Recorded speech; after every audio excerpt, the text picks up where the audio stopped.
Okay. Hey.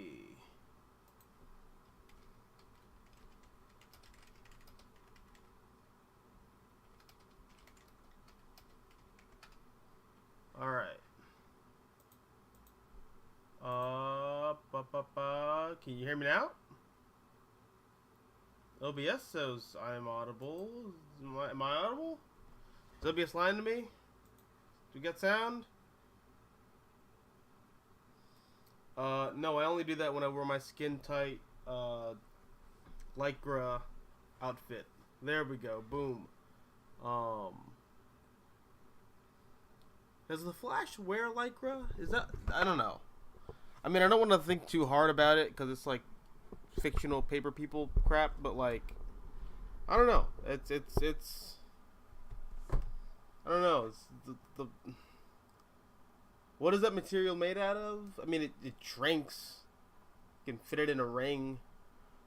Hey, what's up, Devia? And Adam, like, allow me to formally, uh, say hello there, hello there. It's all the Speed Force. I mean, eventually, the Wally West costume is Speed Force energy, but the Barry Allen costume's like a weird kind of, I don't know, mesh. I'm gonna just say mesh to sound like I know things, but I don't. It's magic. The Flash wears magic.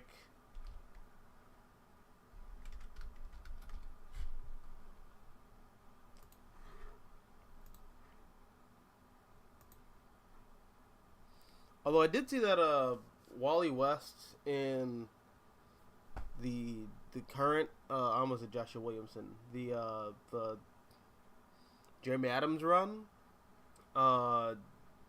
Wally's gone back to wearing the classic Flash ring costume, so it's like some kind of weird, I don't know, shiny, glimmery material now, like it used to be.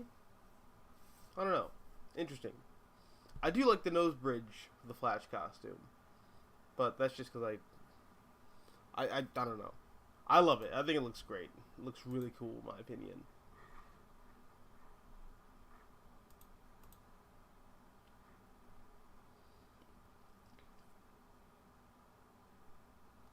Adventures of Superman was such a waste of potential. Damn. I mean,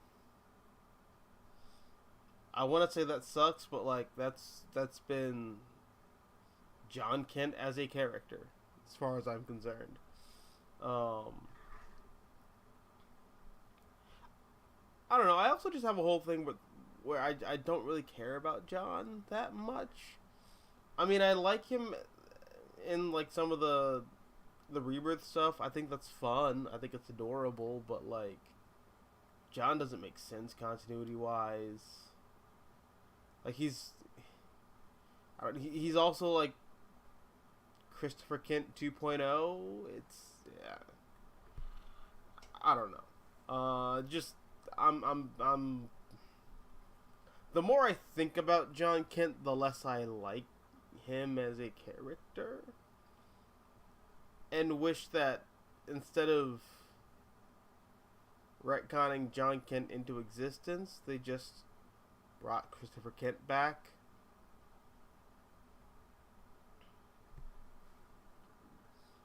That's just me, though. That's just me personally. I don't know. But now I guess we're stuck with evil Christopher Kent. Uh, so that's fun, I guess. Oh, what's up, Supreme? How you doing? I did see that they did a thing with Ultraman. I'm not sure if we're cool with spoilers here. I saw the spoilers like 2 days ago, but I don't want to be that guy and like just spoil a comic that's potentially in someone's to read pile for this week. But I don't know. It looked cool. I didn't mind it. I mean, like, let's be real. That's a character that like no one really does anything with. And like no one does anything with that group of characters that character is from. Like, just, I can name, like on one hand, I can count the number of stories those characters have been involved in comics. Like, I don't know. Dude, alright, fuck it. Spoilers for anyone who hasn't read John Kent, Adventures of Superman, issue 2. I almost said Earthman. No, Ultraman gets killed by Injustice Superman, and I don't mind it. I don't mind it.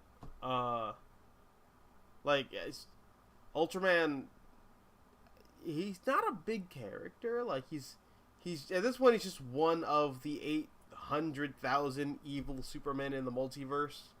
I mean, I get there's like a whole Counter-Earth, like, you know, if Superman and Ultraman mix their materials together, ooh, they create like an atom bomb multidimensional robot baby in the fifth dimension.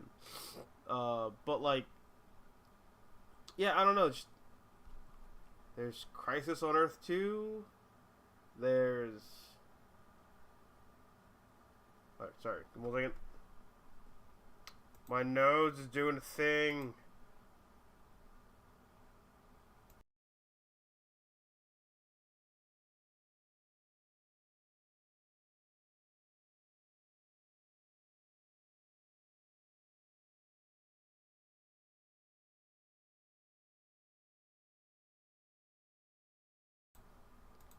Okay, I'm back. But yeah, alright, so, what was I saying? Yeah, so there's Crisis on Earth 2. There is the story where the crime syndicate show up on regular Earth to fuck with the next generation Justice League, who are like the Teen Titans grown up. There's Final Crisis. There's Forever Evil. And I think they're in one of the death metals. So over the past 20 years, they've been in 5 comics that are important. Like, that's... these characters, I don't know. Ultraman sucks. Ultraman sucks. And at this point, with, like, all the different evil, multidimensional Supermen running around, he's just another evil Superman who is there. Whatever. I'm not too broken up about it. But I did see like people freaking out, like, "Oh my god, they did a thing," and it's like, who cares? It's Ultraman. Nobody gives a shit.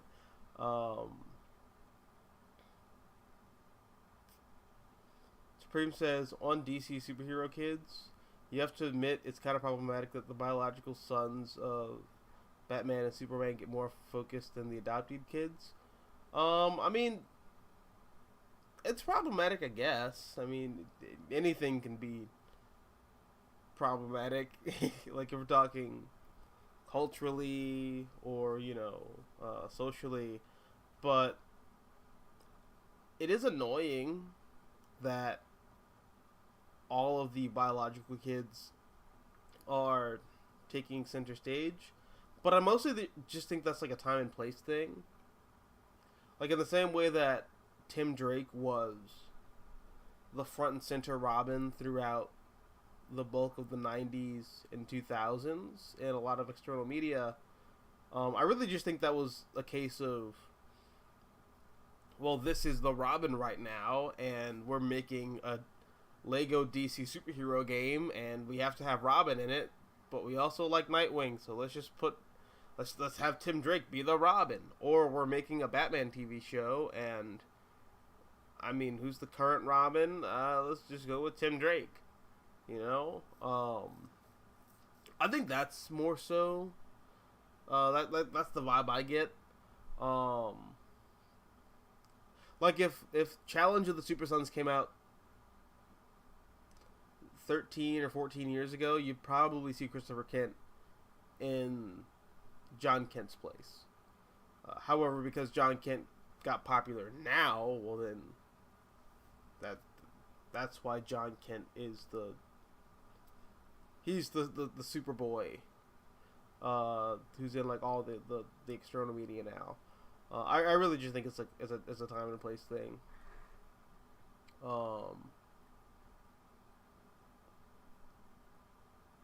And DC's no stranger to that either.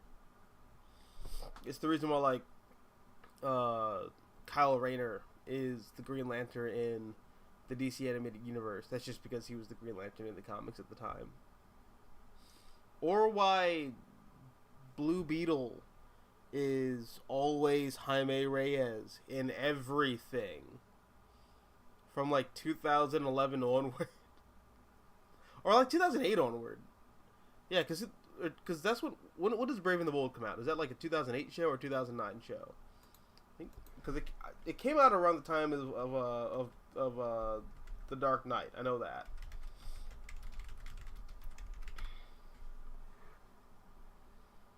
Okay, so 2008. Yeah. Yeah. Okay. So Jaime Reyes is the Blue Beetle in that show because he debuted 2 years prior to that show, and he was just the Blue Beetle at the time. Like, Ted Kord was dead by that time period. And now he's just in everything. Which I don't mind. I like Jaime Reyes, but like, I mean, part of me is a little bit like, wouldn't it be cool if Ted Kord got a little love? Just a little bit? And in something, please? There's like a blink and you miss it Easter egg in Arkham Knight. It's the one place you see Ted Kord. Also Young Justice. Like a blink and you miss it cameo in Young Justice. But yeah. But again, that just all comes down to the fact that Jaime Reyes got like his he got a big debut in like Infinite Crisis. And after that, it's just, that's the Blue Beetle now. Which my next video is actually about the Blue Beetle trailer and comic book movies as a whole. I do not have faith that movie is going to be successful, critically or commercially. I don't know. I hope I'm wrong, but yeah.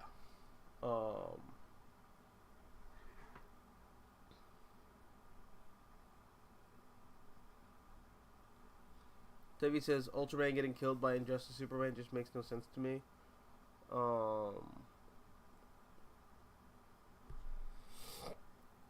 I mean, I didn't read the Bendis book, so like, I know that Ultraman like held John like a volcano for like a couple years, and that's why John is an adult. But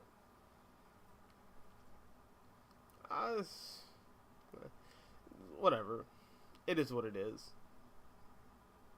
John's gonna die in the next Crisis. DC doesn't know what to do with that character. John's gonna die or go away. He's gonna get Poochie'd, like like Poochie from The Simpsons. He's gonna, I must go. My family needs me in another dimension somewhere.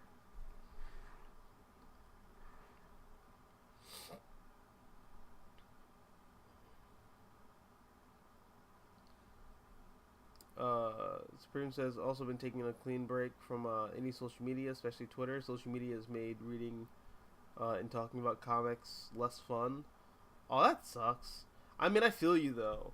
I definitely took a Twitter break for, like, a couple months because getting called a pedophile sympathizer because you think Deathstroke being a bad guy and doing bad guy things is a good indicator that he is, in fact, a bad guy,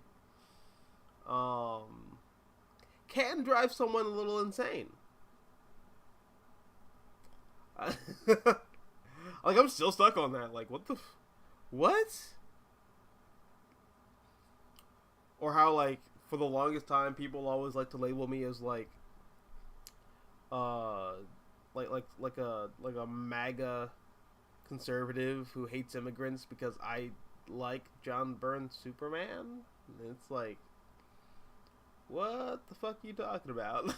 Like, what is happening? Dude, people on social media are crazy people. I'm sorry. It's just there's no nice way to say it. I mean, I'll say it because I am on social media and I am crazy, so I recognize crazy when I see crazy. People on social media aren't they're not people, Morty. They're not people, Morty. The robots, the bureaucrats. I don't respect them. That's so hard to do without almost barfing. But yeah, dude, no, like comic book Twitter can sometimes just make you not want to engage in like comic book discourse. Sometimes I get it, but you know, it is what it is. Just take a break. I feel you. Decompress. Get it out your system.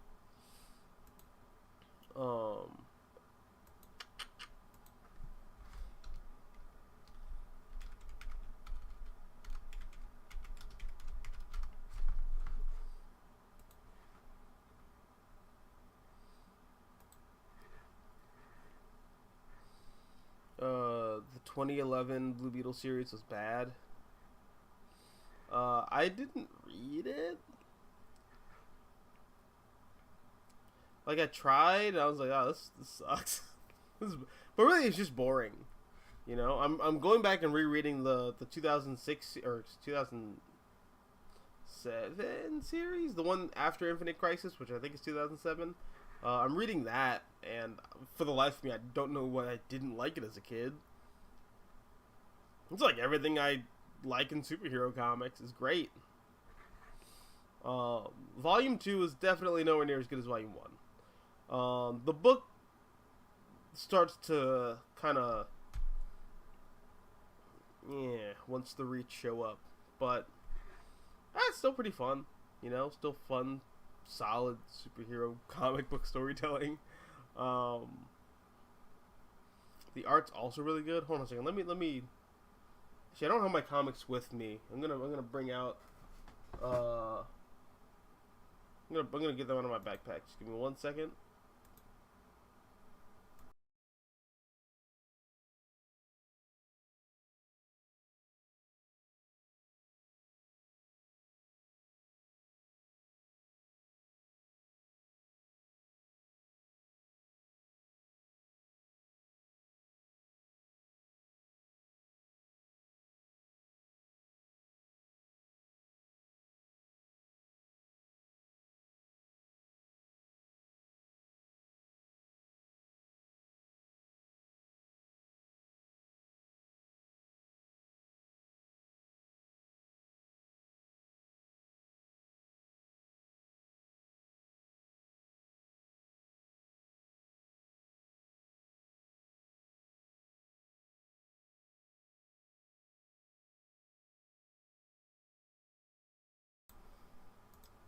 Also, it's just a good idea to show you what comics I bought this week on this comic book YouTube channel. Who would have thought? Oh wait, I'm also not wearing my beanie. Let me do that. All right, let me get my product placement hat on. Even though it's not really product, I'm not really selling it. It's just a hat that I got from AwesomeCon like 5 years ago. But this I picked up, Blue Beetle Jaime Reyes Volume 2. This is really fun. I mean, this is very much set in like that post-crisis, but like very distinctly pre-New 52 era of the DC universe. It's very fun. I really like a lot of the characters that are in this supporting cast. I love Paco. I love Brenda. It kind of sucks that they're not going to be in the Blue Beetle movie, but I suspect that's because, I don't know. Again, that's stuff I'm going to bring up in my my my Blue Beetle trailer reaction video. It's not really a reaction, it's just me talking about how I think the movie's kind of doomed to fail. But yeah, no, I love this comic. This comic book series is great. Also, who does the art? Yeah, oh, Raphael Albuquerque does the art in this? Actually, yeah. Yeah, this is Raphael Albuquerque. Yeah, this is all really good. I love this bit where the Reach like show up on Earth and they're like, wait, how? Okay, so there's like how many metahumans? And there's how many Green Lantern? Oh, there's Green Lanterns, not a Green Lantern, Green Lanterns. And there's a Kryptonian. What? Do I even want to be here? Like, they're like, we should just like straight up just abandon this whole mission. Like, no, this doesn't. No, this sucks. I don't want to do this at all.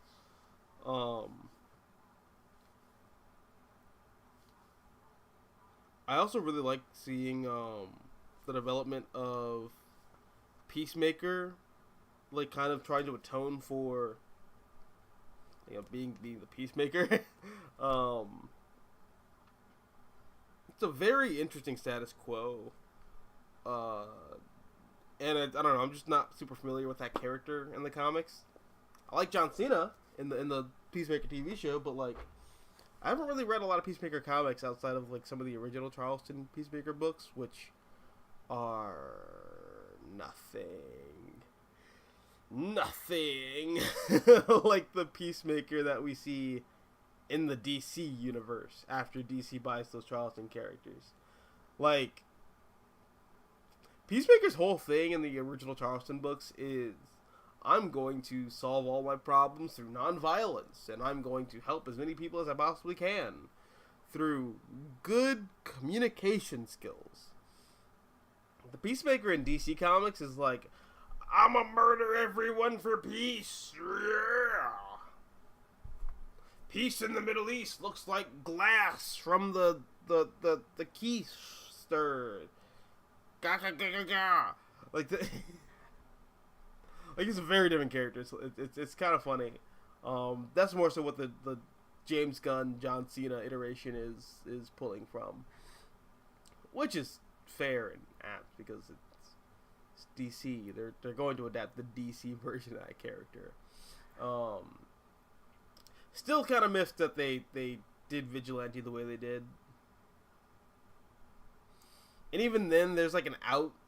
Like, I'm fine with Deadpool Vigilante, but just don't make him Adrian Chase. Like, Adrian Chase's whole thing is that he's essentially... I've been up for like 15 hours. But like, yeah, Adrian Chase's whole thing is essentially being Matt Murdock with the Punisher's like mentality surrounding killing people. Until it kills the wrong person, in which case that drives him over the edge. But yeah, no, like within the DC universe, there've been like 50 million no, not Peacemakers. There've been like 50 million vigilantes. So just, if you want to have a goofy, silly vigilante, as much as I bitch and moan about directors and writers just like taking established characters and making OCs, this is one of those times you really just could have made like an OC. You could have just put an original character in the vigilante costume and go like, hey, this is a new guy who's running around as vigilante. Like, you could have done that, and I think it would have been fine. There was no reason to make him Adrian Chase, but I digress. Outside of that, stellar show. I enjoyed it like a great deal. It's like the big reason why I'm kind of excited for the James Gunn universe that we're gonna get in the next couple years.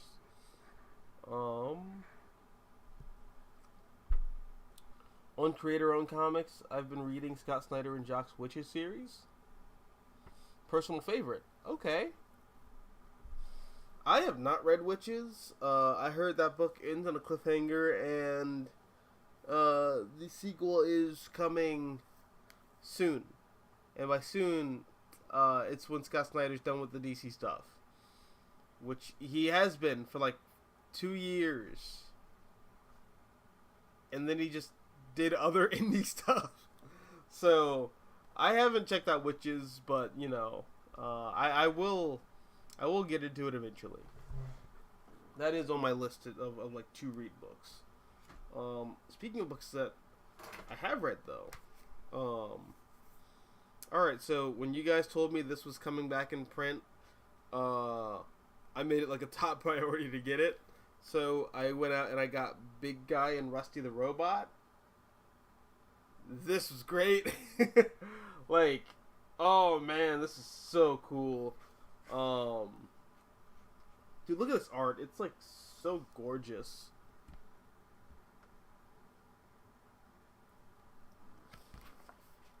Like I am absolutely in love with this. I actually watched the show a little bit before getting back into this, and I was honestly kind of surprised at how accurate the show managed to be, given the material of this. I mean, it's not like super like grotesque and violent or anything. It's just there's a lot of like political, corporate commentary. There's a lot of just like Frank Miller isms that I just don't think you would be able to get away with in like a Saturday morning cartoon, which the show just manages to do, and it's I don't know, it's a really good adaptation of this book.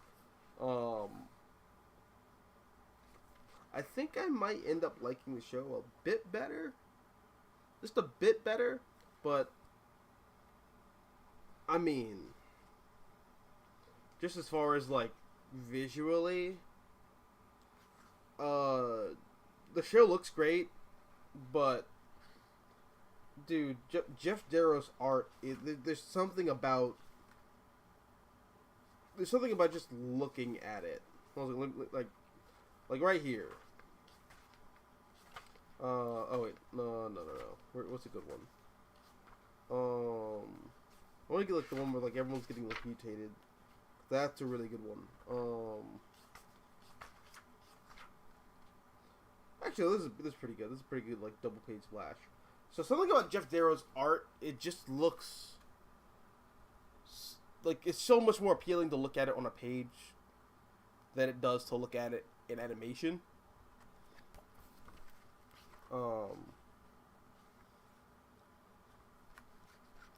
Like I don't know what to tell you, dude. This comic is amazing. It's all the Frank Miller isms. This is why Frank Miller should have been allowed to do like the RoboCop movies and like actually have his scripts be what we saw on film, as opposed to I guess what we kind of got, which is like a compromised vision. Which I still like RoboCop 2, but just like the comic is like hilarious, and it would have worked perfectly with the first like 2 RoboCop movies, but you know, is what it is. But Frank Miller's like the perfect satirist. Like everything about like, you know, the military-industrial complex coming out of taxpayer dollars. It's like the absurdism of corporate glory. It's yeah, this is like one of my favorites. I am like forever grateful to you guys in the chat who told me that this was being put back out. Thank you. I'm super grateful. I love it. But yeah, that's like one of my favorites that came out this week. I also picked up Chip Zdarsky and Mike Hawthorne's Batman issue 134. I mean, I again, this book's fantastic. Mike Hawthorne does a really good job with action in this. Like, everything kind of feels claustrophobic, but like it feels quick. Like the action's all It's very kinetic, but simple, which is how I would imagine a Batman fight to be. The whole thing with the Joker winds up paying off really nicely here as well. There's also like a really cool Joker story without being another Joker story. I did see some people on the Superman subreddit freak out about the bit where Superman shows up in the book, and they're like, "Oh my god, you made Superman like a little crybaby who's gonna blow up the universe," and Batman's afraid of him. Like it is this page, and I'm just like, okay, if you're like not an avid comics reader, I get being mad at this, but like it works within the context of the story. It like, this is a world without Batman, but also like everything in the world is like topsy turvy. This is a very interesting book. I don't. In context, it works. I think. In context, I think it works. And I also really enjoyed the Robin backup. People were also clowning this Robin costume, like the trans-dimensional universe hopping Robin costume. Was a good page of it. Here we go. I think it looks baller. I think it looks really cool. But I don't know. That's just me.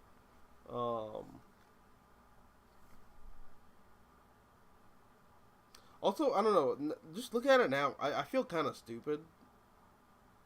Like, how did I not pick up on the fact that Red Mask was gonna be the Joker? Like, it's one of those things just right on the cover. I don't know. I'm chalk that up to me being a dumbass, I guess.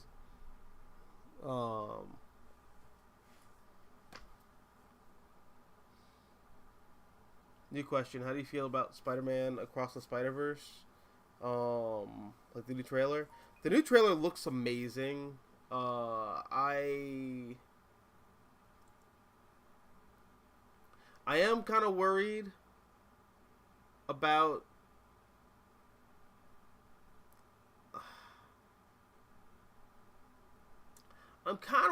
that there might be just one too many. Well, this joke was really funny in the first movie, so let's just do that, but like times 1,000.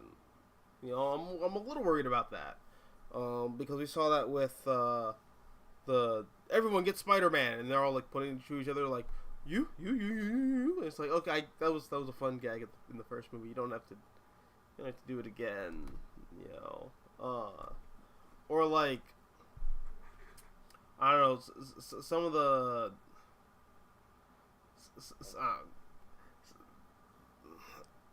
Actually, that's the only one.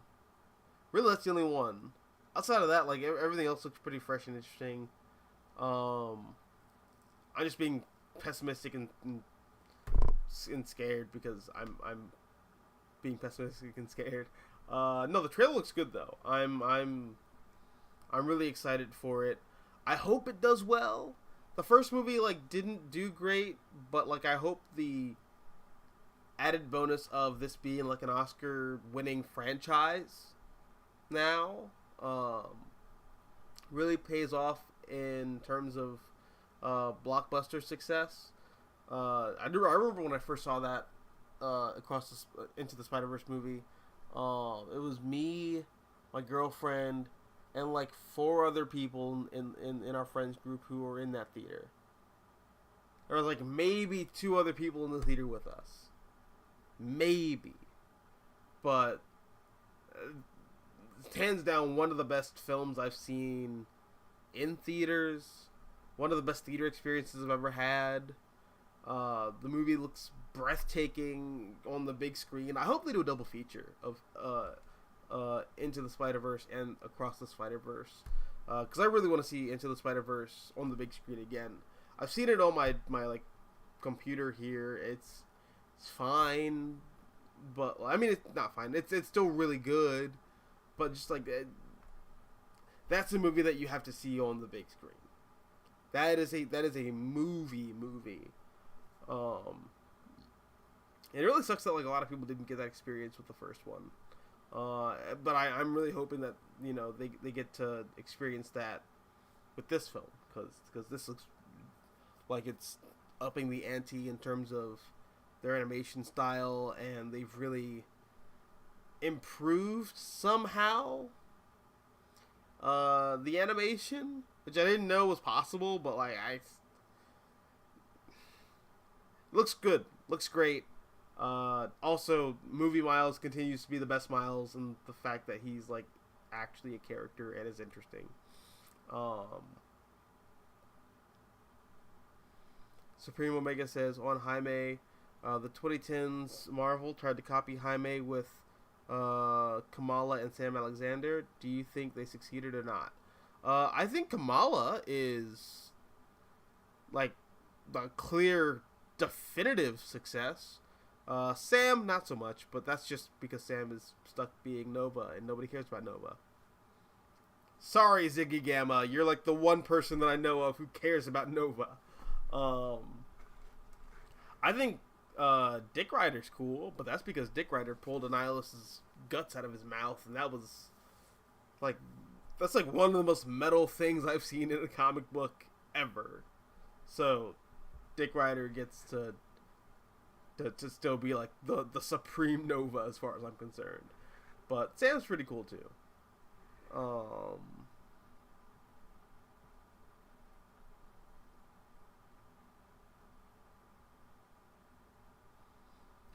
Toby says, how do you think Injustice Superman was going to interact with John Kent when he turned back into his 10-year-old self?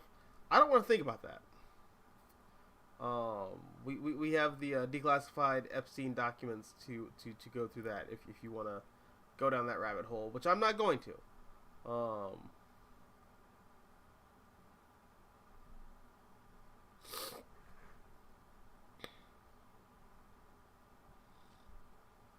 What about Wally West kids? They aren't problematic at all.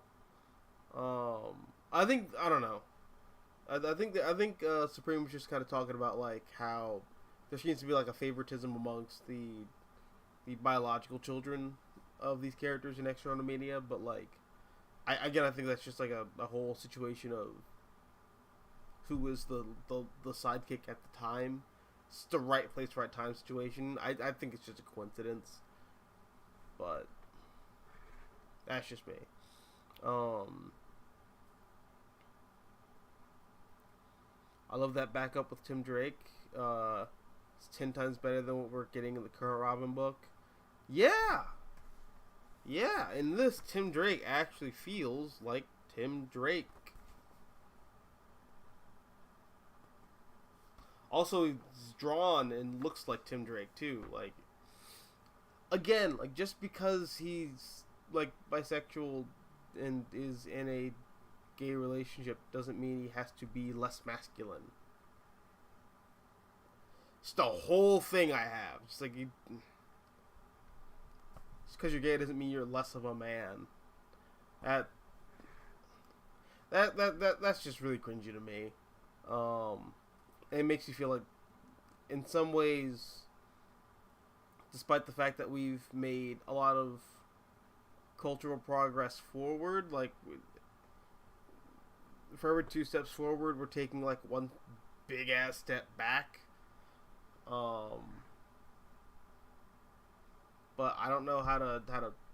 I can't fix that. I'm just some dude on the internet who talks about comic books, so that just is what it is.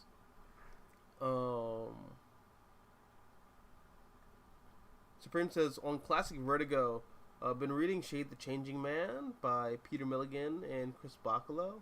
Oh, that is a Milligan book, isn't it? It's a shame that it doesn't get the same love as Sandman or Animal Man. It has never been fully collected. Really? Maybe that's why I never heard of it until like 2 years before the Vertigo universe officially shut down. Um, Actually, no, I heard about it way later. I didn't hear about Shade the Changing Man until Shade the Changing Girl get announced. Yeah, I didn't know. Yeah, I did not know that was a character for a long time. Um, yeah, it sucks that book's not really collected that well. I also don't know. I don't know how well it did at the time. Like it doesn't really have like the same type of legacy as like Hellblazer and the Doom Patrol, which I don't think was Vertigo. I think that was just like standard DC. But you know, Sandman, Hellblazer, I guess do you consider Swamp Thing to be like one of the Vertigo titles? I don't know.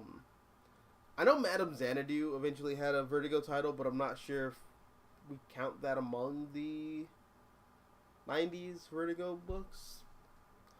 But yeah, no. It kind of sucks that Shade the Changing Man never really got like his proper recognition. That said, DC is reprinting a lot of their older 90s comics. Like I saw that Starman has like one of those massive tome collections. And that's something I've always kind of wanted to get into. I mean, like always, it's like a half-hearted kind. It's one of those half-hearted things where it's like, it'd be cool to get into Starman, and then someone hands me like the $80 like omnibus, and I'm like,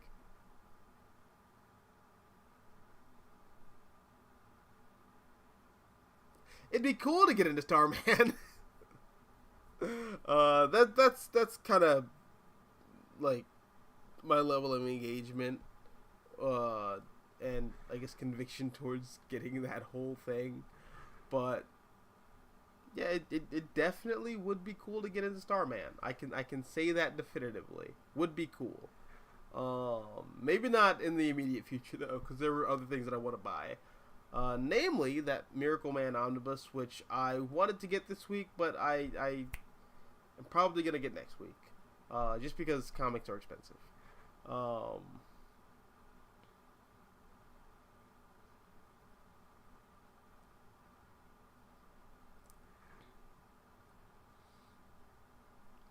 How do you feel about baby Mayday Parker Spider-Girl being in the movie?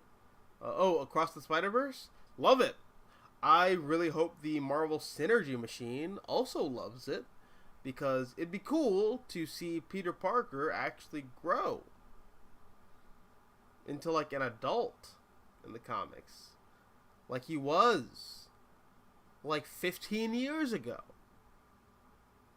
Be cool to go back to that status quo, but you know, I guess whatever.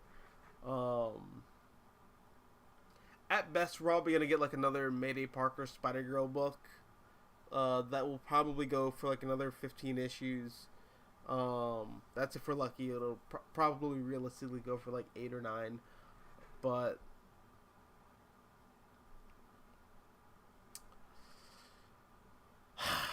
at least on film, it's cool that Mayday Parker is getting some recognition and love. I saw the change of design a little bit though. I noticed that she doesn't have heterochromia like she did in the initial promo art, which I mean that kind of sucks. I thought it was distinct and interesting, but yeah, I really vibed with seeing Mayday Parker in something again. Although she has like frizzy red hair, which makes her feel like a hybrid of Mayday Parker and not Anna Marconi. What was the name of Peter and Mary Jane's kid in Renew Your Vows? I know it was named after MJ's aunt, whose name I can't recall right now. Is it Anna? Is it Aunt Anna? Okay, yeah, Annie. Yeah, alright, so yeah, no, like Mayday looks like a hybrid visually of made an anime. So, an anime. Uh, maybe she should have been the spider. The the freaking spider kaiju. Uh,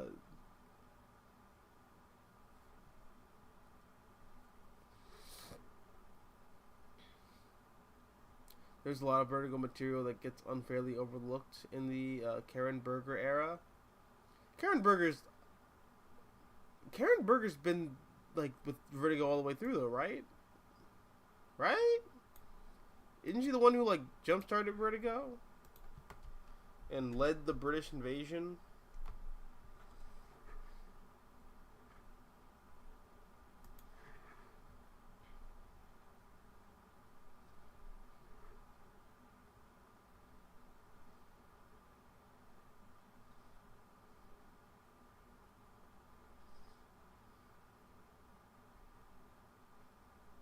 Huh. I guess not. No, no, no. She is. She is.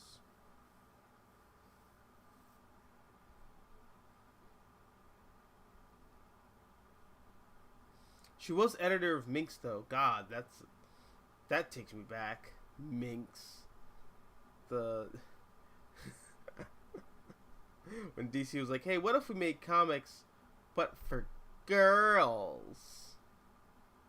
Jesus Christ, and nobody liked it. um,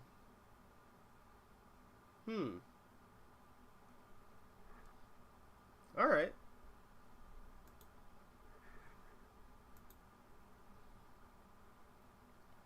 Now all we need is Marvel Comics to actually listen to us and prove that Mayday Parker Spider-Girl still exists in the main universe. That would be cool. That would be cool. I would like that. Oh, what's good, Arcus? How you doing? Yeah, we started at 10:30. Started 10 minutes late today, but we started at 10:30. But yeah, I mean, like, I've heard rumors and rumblings. Now, take this with a big pinch of salt. But the reason why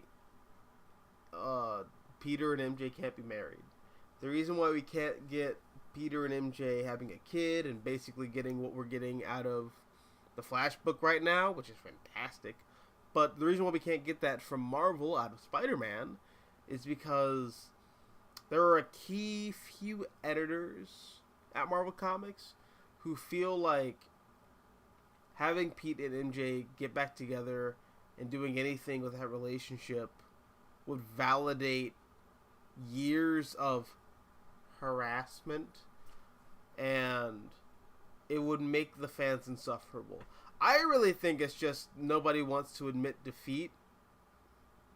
I really think it's just nobody wants to be the guy who stands before a large audience and basically has egg on their face saying, "Yeah, we fucked up." And we continued to fuck up for like over a decade and a half. I really think nobody wants to do that. And that's why we're stuck in this weird position where Spider-Man is like 30, but he's still a college student, and MJ is like Peter and MJ are like on again, off again. It's just a matter of egos. Nobody wants to have their ego shattered before a large audience. That's really what that is, I think. And have heard from people who have a direct line into the comic book industry. So it's basically all about ego. Yeah. But dude, that's just corporate politics.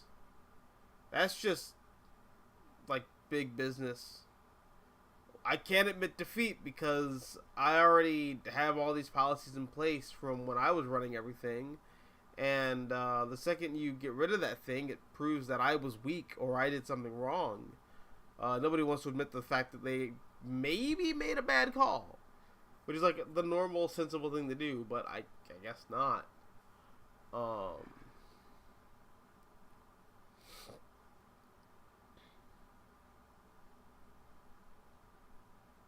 Basically, alright, sorry. Also on the mature labels, Black in the 80s, Marvel had the Epic imprint. Not many people remember that imprint, but it did localize the first American editors of the Akira manga. Oh, that's interesting. Is that why Akira is printed left to right? I don't know. It just seems like a lot of work to reverse everything after it's been done in Japan, or I guess in Japanese, from right to left.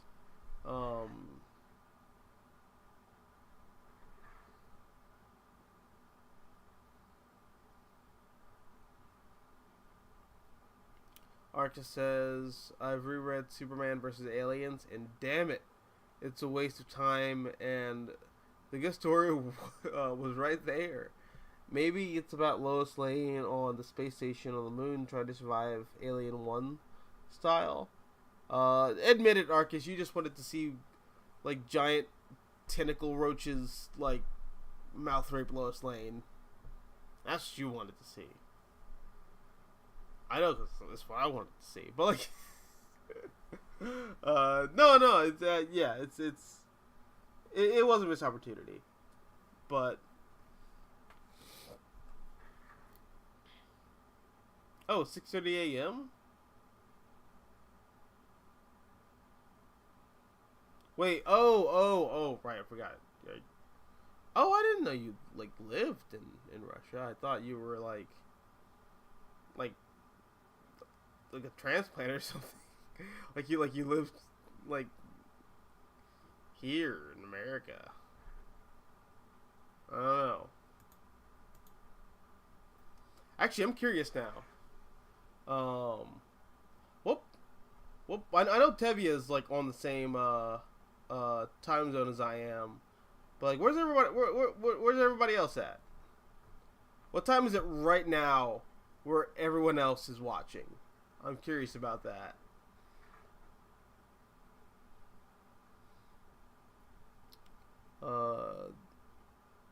So I found something interesting. Apparently, good news for me. The Wayne Family Adventures has John Kent in it. Oh, that's cool. I mean, it's not really an in continuity book. It's like it's got like a glorified all ages kind of thing. Really, but I don't know. I mean, it's gonna be cool to see John Kent show up in something like that.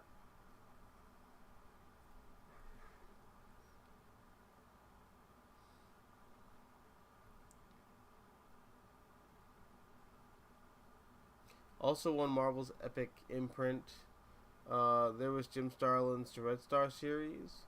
It's basically the R-rated version of Starlin's class. Yeah, I've read Red Star. A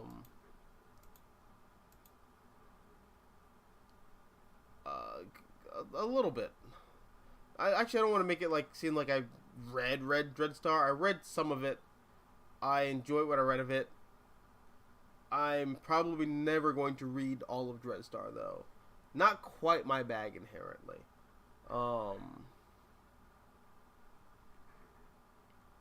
Hey, what's good, Remix? If you have read it, thoughts on Radiant Black? I think Radiant Black started off really good.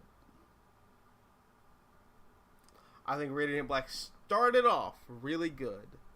And now I think the other spin-off series are way more interesting than Radiant Black. And not everything in the Massive Verse. I didn't read No One. I didn't read Rogue Sun. But I did read Radiant Red and Radiant Pink, and I thought those were pretty fun. Outside of that, though, like the whole Massive Verse, it just feels like they did too much way too soon. Like, way too soon. That's my big problem with it. But outside of that, I think Radiant Black is cool. I think again, the books I've read in that universe are pretty fun and interesting.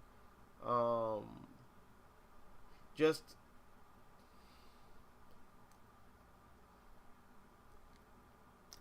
I think the problem with the Massiverse is that it starts off wanting to be a massive interconnected universe.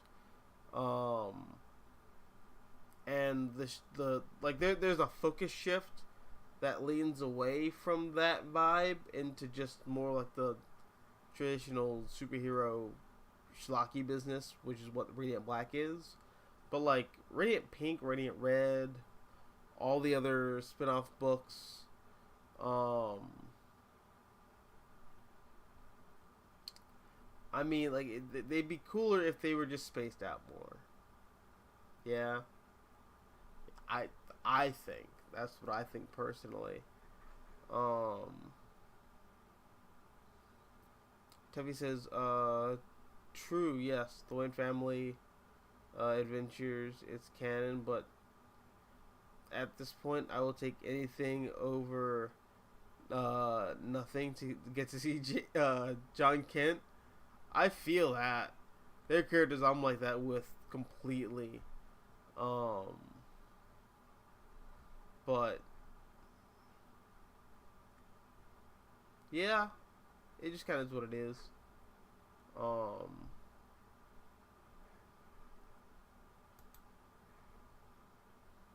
Alright, so I'm gonna, like, actually dip. I know it's, like, super early, but, like, dude, I'm broken. I'm broken. I'm also not feeling great. I like almost cheeked my guts out earlier today because I choked on water. How the fuck do you choke on water? Like seriously, but like I don't know. But yeah. On Countdown, why would Didio say it was 52 done right? Because Dan Didio's not a great editor. I feel bad for saying that, but like that's just it. He's not a great editor. But if you drink water too fast, you choke on that. Yeah, now you tell me. Now you tell me. um, Didio is a pretty good writer. Like I like Sideways. That was written by Dan Didio. That was pretty damn good. Also Ancient Genie or not Ancient Enemies. Ancient Enemies is really good. That's written by Dan Didio. I think it's written by Dan Didio. Yeah, way better writer than he is an editor. And that's probably why DC Comics have had like just a slew of shit the past couple years, because you have a great artist and a pretty good writer running the company instead of like actual editors running the company. It's whatever. But yeah, I'm gonna call it one. I might end up streaming tomorrow, like some gameplay for you guys. What game that would be, I don't know yet. I am gonna put up a poll eventually asking if you guys want to see me do something cool, or I guess asking what cool thing you want to see me play. But yeah, sorry, I'm just, dude. Fucking, I Sasha grade like all over my. I'm lucky you got like in my trash can, but like just, bleh. And like my energy just, I feel like zapped out of my esophagus with it. But yeah, hey, good night, peace, and thanks for coming by, guys. Yeah, hopefully I like do like a longer stream tomorrow night. But yeah, peace.